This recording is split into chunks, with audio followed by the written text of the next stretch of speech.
আর এবার নজর রাখবো যে খবরের দিকে। মাঝরাতে বাইরে থেকে ঘরে তেল ঢেলে আগুন ধরিয়ে খুনের অভিযোগ। মা সহ 4 বছরের শিশুর মৃত্যু।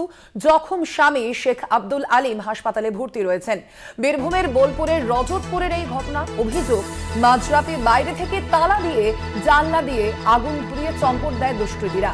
যেই ঘটনার তদন্ত ইতিমধ্যেই শুরু করেছে বোলপুর থানার পুলিশ। আপনাদের জানিয়ে রাখি, একেবারে হাড়হীন করা এই ঘটনা। বাইরে থেকে মাঝরাতে আগুন দিয়ে দেওয়ার অভিযোগ একটি ঘরে, এবং সেই ঘটনায় মৃত্যু হয়েছে মা সহ 4 বছরের এক শিশুর। জখম হয়েছেন স্বামী শেখ আব্দুল আলিম।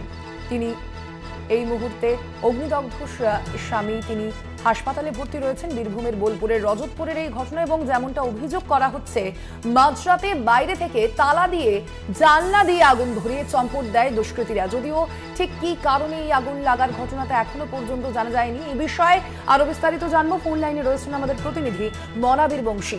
মনা, কি জানা যাচ্ছে এখনো পর্যন্ত? এই ঘটনার কি আপডেট রয়েছে? কারা এই আগুন লাগানোর ঘটনার সঙ্গে জড়িত রয়েছে এখনো পর্যন্ত কি পুলিশ সূত্রে জানা যাচ্ছে? হ্যাঁ দেখো, এখনো পর্যন্ত জানা যাচ্ছে বলতে পুলিশ পুরো বিষয়টি তদন্ত প্রক্রিয়া চালাচ্ছে। বাড়িটাকে, যে অভিশপ্ত বাড়িটাকে বাঁশ দড়ি দিয়ে ব্যারিকেড করে ঘিরে রাখা হয়েছে। পুলিশ ঘিরে রেখেছে বাড়িটাকে। পুলিশ তদন্ত প্রক্রিয়া শুরু করেছে।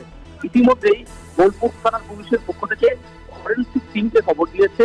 কলকাতার বেলেঘাটা থেকে ফরেন্সিকের এক বিশেষ দল ঘটনাস্থলের উদ্দেশ্যে দিয়েছে বলে আমরা জানতে পারছি। তবে অবশ্যই দেখো, এই মুহূর্তে দাঁড়িয়ে আরো একটি চাঞ্চল্যকর এবং গুরুত্বপূর্ণ অভিযোগ যেটা সামনে আসছে, সেটি হচ্ছে এই যে আক্রান্ত পরিবার, এই পরিবারের যে বড় ছেলে প্রত্যক্ষদর্শী এই ঘটনার তদন্ত প্রক্রিয়ার, তার বয়ান কিন্তু অত্যন্ত গুরুত্বপূর্ণ এবং তাৎপর্যপূর্ণ হবে। তার কারণ হচ্ছে এই যে শেখ ওয়াসিম আক্তার আব্দুল আলিম, যিনি এই মুহূর্তে দাঁড়িয়ে হাসপাতালে মৃত্যুর সত্ত্বে পাঞ্জা লড়ছে।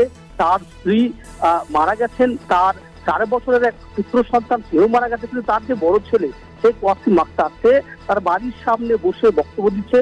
হয়তো তার বাবার সঙ্গে যে শত্রুতার বিষয়টা, হয়তো তার বাবার পারিবারিক অর্থনৈতিক দিকে শ্রীবৃদ্ধি হচ্ছে, সেই কারণে শত্রুতা হতে পারে, বা এমন কোনো ঘটনা তার বাবার চোখে পড়েছে, সে ধরনের অপরাধীরা তাকে এই সমাজ থেকে সরানোর জন্য এই কোনো নৃশংস কিন্তু খুনের ঘটনা ঘটেছে। এমনটাই কিন্তু প্রাথমিকভাবে যেটা তদন্ত প্রক্রিয়ায় উঠে আসছে, এবং এটি কিন্তু একেবারে এই আক্রান্ত পরিবারের যে বড় ছেলে শেখ ওয়াসিম আক্তার, তার বয়ান অনুযায়ী কিন্তু উঠে আসছে। দেখো, অবশ্যই এই তদন্ত প্রক্রিয়ায় ঠিক নেপথ্যে উৎসস্থল কি সেটা সমাজের চোখে সামনে বেরিয়ে আসার জন্য একদমই অবশ্যই সেই তদন্ত প্রক্রিয়ার দিকে আমাদের নজর থাকবে। আপাতত ধন্যবাদ তোমায় মনা। আমরা কথা বলছিলাম, ফোন লাইনে ছিলেন আমাদের প্রতিনিধি মনা বীরবংশী।